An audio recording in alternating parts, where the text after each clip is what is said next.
रात के 2 बज रहे थे।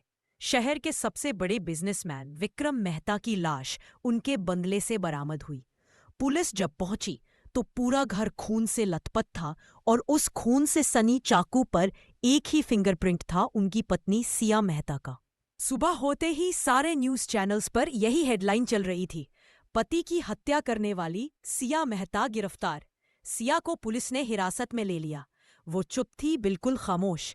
बस एक ही बात बार बार कहती, मैंने अपने पति को नहीं मारा, मैंने सिर्फ उनसे प्यार किया था।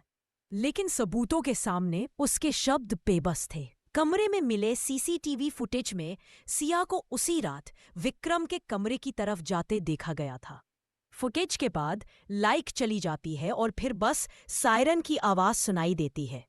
उसी शाम कोर्ट में पहली पेशी हुई। विपक्ष का वकील सिया को कातिल बीवी कहकर पेश कर रहा था। मीडिया के कैमरे, लोगों की नफरत भरी निगाहें, सब उसके खिलाफ थे। लेकिन तभी कोर्ट के दरवाजे पर एक आवाज गूंजी, माय लॉर्ड, मैं इस केस की डिफेंस लूंगा। दरवाजे से अंदर आया आरव खन्ना, एक जुनूनी वकील जिसने अब तक 99 केस जीते थे और इस केस को उसने अपनी जिंदगी का 100वां केस घोषित किया। वो सिया की तरफ मुड़ा और कहा, अगर तुम सच में निर्दोष हो तो मैं ये केस हर हाल में जीतूंगा, चाहे मुझे पूरा सिस्टम ही क्यों ना तोड़ना पड़े। सिया की आंखों में पहली बार उम्मीद की चमक उभरी। लेकिन आरव नहीं जानता था इस केस के पीछे छिपा सच सिर्फ कातिल ही नहीं, बल्कि पूरा सिस्टम निगल सकता है। कोर्ट से बाहर निकलते ही मीडिया का झुंड आरव के चारों ओर टूट पड़ा। हर कोई एक ही सवाल पूछ रहा था, मिस्टर आरव, क्या आप सिया जैसी अपराधी का केस जीत सकते हैं? क्या ये सिर्फ शोहरत के लिए किया गया कदम है? आरव ने कुछ नहीं कहा, बस मुस्कुराया और आगे बढ़ गया। अगले दिन जेल में सिया से पहली मुलाकात हुई। सिया के चेहरे पर थकान, डर और चुप्पी का मिला जुला असर था। आरव ने सीधा पूछा, सिया सच क्या है? उस रात क्या हुआ था? कुछ पल की खामोशी के बाद सिया बोली, वो रात मेरी जिंदगी की आखिरी सामान्य रात थी। सर, विक्रम सुखे में थे। किसी डील में गड़बड़ हो गई थी। उन्होंने मुझ पर इल्जाम लगाया कि मैंने किसी को अंदर की बात बता दी। मैंने इनकार किया, लेकिन उन्होंने मुझ पर हाथ उठाया। मैं रोते हुए कमरे से भाग गई थी। फिर लाइट चली गई और जब मैं लौटी वो मर चुके थे। आरव ने सिया की आंखों में देखा। वहां डर नहीं, सच का दर्द था। आरव की जांच शुरू हुई। वो विक्रम के ऑफिस पहुंचा। वहां उसे विक्रम का सेक्रेटरी राहुल मिला, जो थोड़ा घबराया हुआ था। आरव ने सवाल किया, विक्रम किसी प्रोजेक्ट या डील को लेकर परेशान थे? राहुल ने धीरे से कहा, सर, विक्रम सर ने पिछले महीने किसी को बहुत बड़ी रकम दी थी, लेकिन उसका कोई रिकॉर्ड नहीं है। किसे? वो नाम हमारे सिस्टम से मिटा दिया गया है। आरव चौंक गया। एक अमीर आदमी जो अपने अकाउंट्स में एक भी पैसा छिपाता नहीं था, उसने किसी को लाखों रुपए ट्रांसफर किए और सबूत मिटा दिए। उसी रात आरव अपने घर पर केस की फाइलें देख रहा था। अचानक उसके फोन पर एक अनजान नंबर से कॉल आया। अगर तुम सिया को बचाने की कोशिश करोगे तो अगला नाम तुम्हारा होगा। कॉल कट गया। आरव ने फोन नीचे रखा और धीरे से मुस्कुराया। लगता है अब मैं सही दिशा में बढ़ रहा हूं। लेकिन वो नहीं जानता था, अगली सुबह उसकी जिंदगी का सबसे बड़ा झटका उसका इंतजार कर रहा था। क्योंकि जो सबूत उसे मिलने वाला था वो ये साबित करेगा कि विक्रम की मौत एक हत्या नहीं, एक खेल था। सुबह 8 बजे आरव अपने ऑफिस में बैठा था। केस की सारी फाइलें, तस्वीरें और पुलिस रिपोर्ट उसके सामने फैली थी। हर कागज पर एक ही सवाल लिखा लग रहा था, सिया ने नहीं मारा तो फिर किसने? उसी वक्त आरव का असिस्टेंट विवेक कमरे में भागता हुआ आया। सर, आपको ये देखना होगा। विवेक ने आरव के सामने एक पेन ड्राइव रखी। ये पेन ड्राइव हमें विक्रम के ऑफिस के पुराने सीसीटीवी बैकअप से मिली है। पुलिस ने इसे करप्ट फाइल्स बताकर नजरअंदाज कर दिया था, लेकिन मैंने इसे रिकवर किया है। आरव ने वीडियो खोला। फुटेज उसी रात का था, 12:43 AM। विक्रम के कमरे के बाहर 2 परछाइयां दिख रही थीं। एक सिया की थी, लेकिन दूसरी, वो किसी मर्द की परछाई थी जो विक्रम के कमरे में सिया के ठीक बाद दाखिल हुआ। ये कौन है? आरव बुदबुदाया। आरव तुरंत पुलिस स्टेशन पहुंचा। इंस्पेक्टर राणा, जो इस केस को संभाल रहे थे, थोड़ा ताना मारते हुए बोले, आरव साहब, अब वकील भी जांच करने लगे हैं क्या? आरव ने पेन ड्राइव आगे बढ़ाई। ये देखिए, आप सबूतों को करप्ट बताकर छुपा रहे थे। ये फुटेज साफ दिखा रही है कि सिया के बाद कोई और भी कमरे में गया था। इंस्पेक्टर राणा का चेहरा उतर गया। वो फाइल तो हमें मिली ही नहीं थी। आरव मुस्कुराया। अब मिल गई है सर। अगले दिन कोर्ट में पेशी हुई। आरव ने जज के सामने वीडियो पेश किया। जज ने जब फुटेज देखी तो कोर्ट में सन्नाटा फैल गया। माय लॉर्ड, ये वीडियो साबित करता है कि सिया के बाद एक अज्ञात व्यक्ति विक्रम के कमरे में गया था और हत्या उसी के बाद हुई।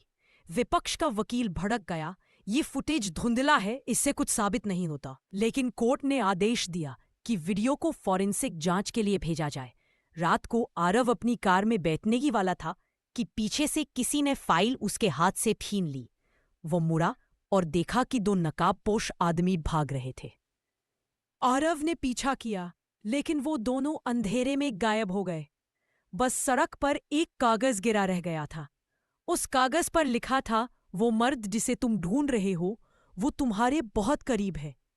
आरव के दिमाग में एक ही शक बार बार घूमने लगा, कहीं ये सब सिया को फंसाने के लिए रचा गया खेल तो नहीं?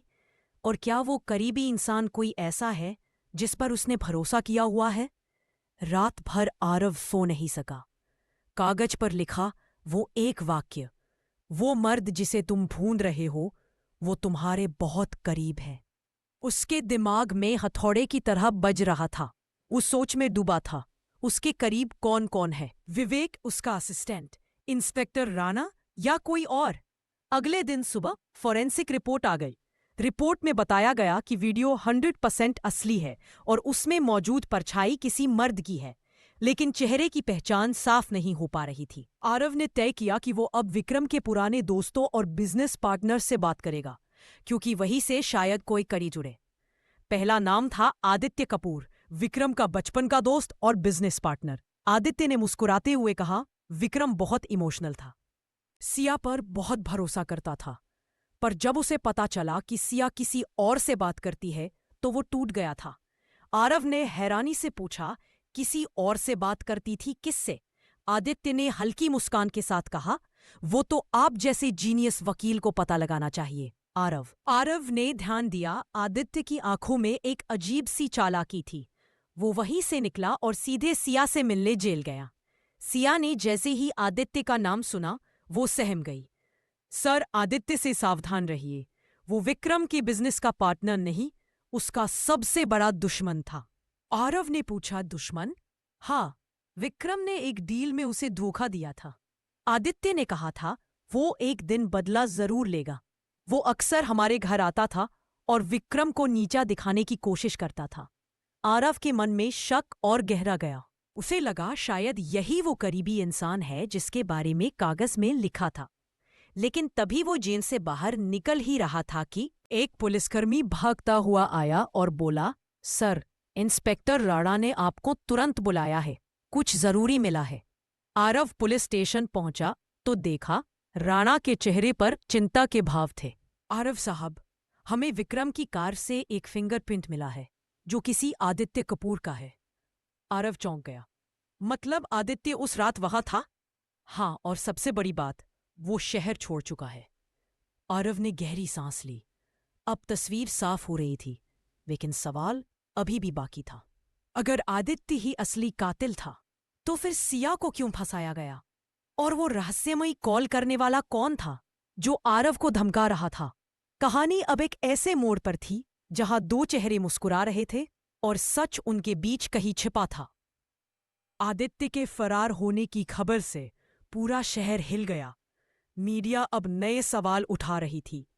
क्या सिया निर्दोष थी? क्या असली कातिल अब आजाद घूम रहा है? लेकिन आरव जानता था, सिर्फ फरार होना इसी को दोषी साबित नहीं करता, सबूत चाहिए। आरव ने आदित्य के फोन रिकॉर्ड्स निकलवाए और तभी एक चौंकाने वाली बात सामने आई। विक्रम की हत्या वाली रात आदित्य ने 2 कॉल किए थे। एक कॉल विक्रम को और दूसरा कॉल किसी अनजान नंबर पर जो कुछ सेकंड के लिए एक्टिव हुआ और फिर गायब हो गया। आरव ने उस नंबर को ट्रेस करने की कोशिश की, लेकिन हैरानी की बात यह थी वो नंबर इंस्पेक्टर राणा के विभाग से रजिस्टर था। आरव सीधा राणा के पास पहुंचा। राणा सर, ये नंबर आपके विभाग से क्यों जुड़ा हुआ है?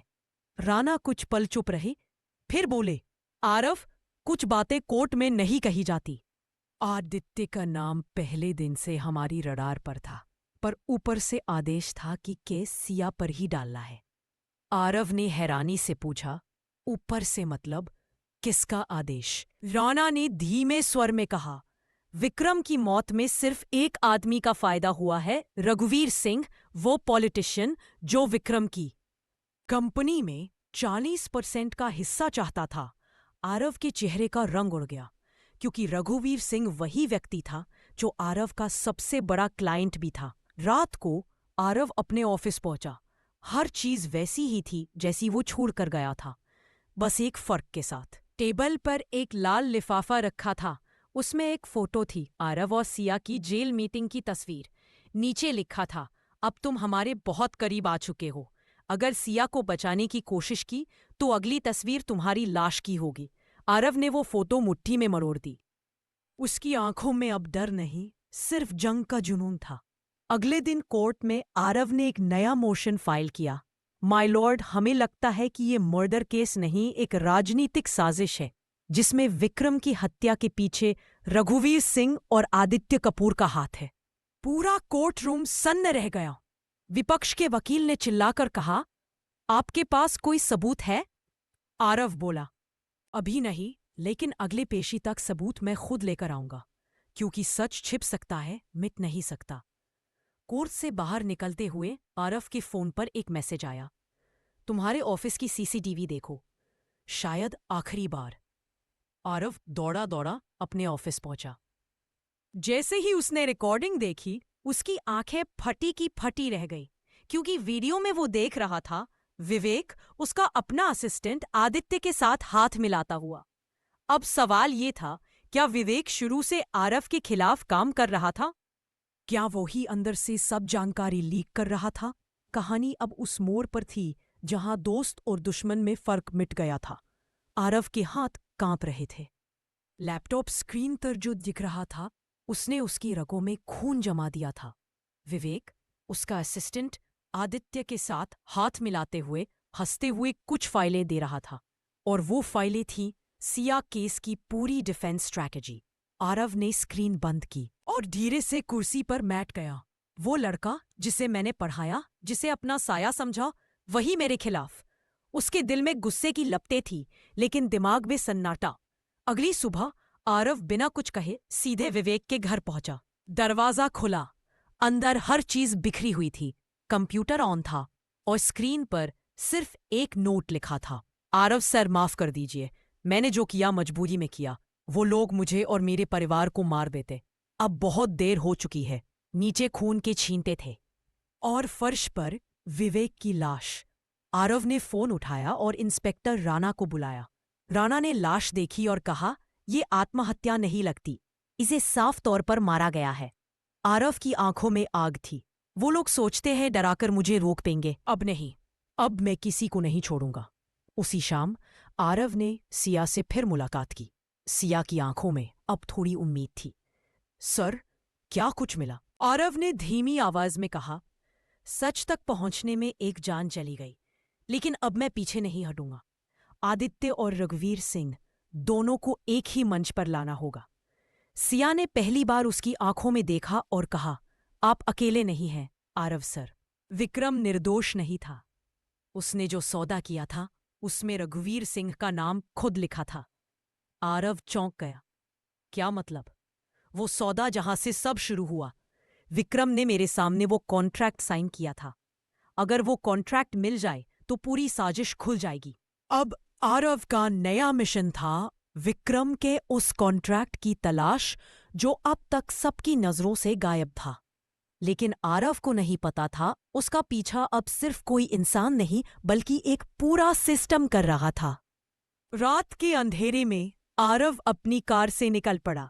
विक्रम के पुराने फार्म हाउस की ओर, जहां शायद वो कॉन्ट्रैक्ट छिपा था। लेकिन जैसे ही उसने दरवाजा खोला, सामने एक गन उसकी कनपटी पर टिक गई। बहुत दूर आ गए हो आरव, अब वापस लौटने का कोई रास्ता नहीं। वो आवाज आरव के लिए अजनबी नहीं थी, वो थी इंस्पेक्टर राणा की। अब सवाल सिर्फ सिया के इंसाफ का नहीं था, अब ये आरव की जान और सच के बीच की जंग थी। आरव के माथे पर बंदूक की ठंडी नली लगी थी। रात का सन्नाटा सिर्फ राणा की आवाज से टूटा। बहुत हो गया आरव, तुम्हें कितनी बार कहा था ये केस छोड़ दो, अब बहुत देर हो चुकी है। आरव ने बिना डरे कहा, तो तुम भी उसी खेल का हिस्सा हो राणा। राणा हंसा, हिस्सा नहीं, मैं तो उसका मोहरा हूं। जिस सिस्टम पर तुम भरोसा करते हो ना, वो सिस्टम ही गंदा है। राणा ने बंदूक नीचे की और सच उगलने लगा। विक्रम ने रघुवीर सिंह के साथ एक गैर कानूनी डील की थी, देश से बाहर पैसे भेजने की, लेकिन बाद में वो पीछे हट गया। रघुवीर ने मुझे कहा, इसे खत्म करो, और जब मैंने इनकार किया तो आदित्य को पैसे दिए गए काम पूरा करने के लिए। पर सिया सब देख चुकी थी, इसलिए उसे फंसाना जरूरी था। आरव की आंखों में गुस्सा और हैरानी दोनों थे। तो तुमने सिया की जिंदगी बर्बाद कर दी सिर्फ किसी नेता की हिफाजत के लिए? राणा बोला, मैंने जो किया मजबूरी में किया, पर अब तुम मेरे लिए खतरा बन चुके हो। उसी वक्त बाहर किसी के कदमों की आवाज आई। राणा ने पलट कर देखा तो दरवाजे पर कोई कैमरा लेकर खड़ा था। विवेक। आरव दंग रह गया। विवेक, तू तो? विवेक ने कहा, हाँ सर, मैं जिंदा हूं। मैंने अपनी मौत का ड्रामा रचा ताकि सच्चाई तक पहुंच सकूं, और अब सब रिकॉर्ड हो चुका है। राणा ने बंदूक घुमाई। तुम दोनों को अब जिंदा नहीं छोड़ूंगा। लेकिन उसी पल पीछे से किसी ने गोली चलाई और राणा जमीन पर गिर गया। आरव मुड़ा, पीछे आदित्य कपूर खड़ा था। आरव, मुझे गलत मत समझो, मैं रघुवीर सिंह के खिलाफ सबूत इकट्ठा कर रहा था। राणा मुझे मारने वाला था, इसलिए। आरव ने गुस्से से कहा, बस, तुम दोनों ने इस केस को खून और झूठ का मैदान बना दिया। आदित्य बोला, अगर मुझे मरना भी पड़े तो भी मैं वो कॉन्ट्रैक्ट तुम्हें दूंगा। वो फार्म हाउस के बेसमेंट में है, वहां जहां विक्रम ने आखिरी बार कुछ लिखा था। इतना कहकर आदित्य गिर पड़ा, घायल लेकिन जिंदा। आरव और विवेक नीचे बेसमेंट की ओर भागे। दीवारों के पीछे पुरानी फाइल्स का ढेर था, और वहीं एक लोहे के बॉक्स में वो कॉन्ट्रैक्ट पड़ा था। उस कॉन्ट्रैक्ट में साफ लिखा था, विक्रम मेहता और रघुवीर सिंह के बीच काले धन को विदेश भेजने की डील। अब सारा सच आरव के हाथ में था। लेकिन तभी फोन बजा। दूसरी तरफ एक ठंडी आवाज आई, आरव खन्ना, अगर वो कॉन्ट्रैक्ट कोर्ट पहुंचा तो तुम्हारी जिंदगी वही खत्म हो जाएगी। आरव ने फोन धीरे से रखा और कहा, अब डर नहीं, अब सिर्फ इंसाफ। अब अगली लड़ाई कोर्ट में नहीं, जिंदगी और मौत के बीच होने वाली थी। अगली सुबह पूरा शहर एक ही खबर से गूंज रहा था, विक्रम मेहता केस का नया मोड़। वकील आरव खन्ना के हाथ आया रहस्यमयी कॉन्ट्रैक्ट। मीडिया, पुलिस और राजनीति, तीनों के बीच एक अनकही खामोशी थी। सबको पता था, अगर ये कॉन्ट्रैक्ट सच में कोर्ट तक पहुंचा तो कई बड़े नाम जमीन पर गिर जाएंगे। कोर्टरूम खचाखच भरा हुआ था। सिया पहली बार हंसी थी, थोड़ी सी लेकिन सच्चे भरोसे वाली मुस्कान। आरव ने फाइल उठाई और जज के सामने कहा, माय लॉर्ड, ये वही कॉन्ट्रैक्ट है जिस पर विक्रम मेहता और रघुवीर सिंह ने हस्ताक्षर किए थे। इसमें साफ लिखा है कि दोनों ने मिलकर काला धन विदेश भेजने का सौदा किया था। जज ने कागज देखा, माथे पर बल डाला। विपक्ष का वकील उठ खड़ा हुआ।